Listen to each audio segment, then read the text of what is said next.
Solid Records. A capital, solid day. I'm a dancer captain.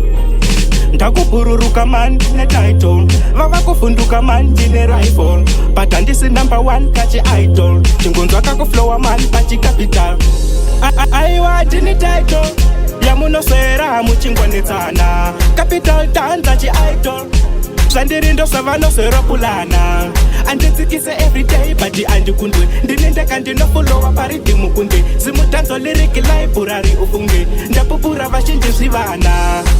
Ndisi kuzvikoresa, ndisi kuzvifonera, musazoti ndakusaya. Seartist self confidence andimboshaya. Voice rangu pa audience kungo applya. Vanotanga chikuita benzi uchingotaya. Anenge achitopa mafanzi vachingokaya. Ndapinda nechimwe chipatani shamwari vanoflowa so ndavashaya. Aiwa ndini title yamunoswera muchingwanetsana. Capital danza chi idol. Zvandirindo zvavanoswera pulana. Anditsikise everyday but andikundwe. Ndinendeka ndinofolowa paridhimu kunde. Zimutanzo liriki library ufunge. Ndapupura vazhinji zvivana.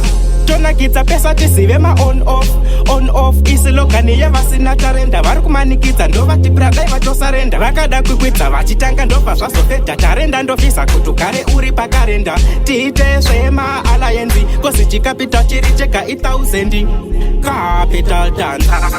Aiwa ndini title yamunoswera muchingwanetsana. Capital dance chi idol. Zvandirindo zvavanoswera pulana. Anditsikise everyday but andikundwe. Ndinendeka ndinofolowa paridhimu kunde. Zimutanzo liriki library ufunge. Ndapupura vazhinji zvivana.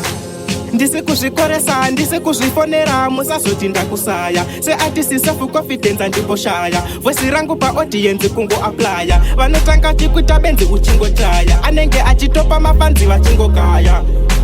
Ndapinda nechimwe chipatani shamwari vanoflowa so ndavashaya.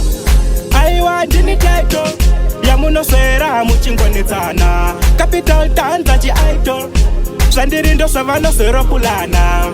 Anditsikise everyday but andikundwe. Ndinendeka ndinofolowa paridhimu kunde. Zimutanzo liriki library ufunge. Ndapupura vazhinji zvivana. Aiwa ndini title yamunoswera muchingwanetsana. Capital danza chi idol. Zvandirindo zvavanoswera pulana.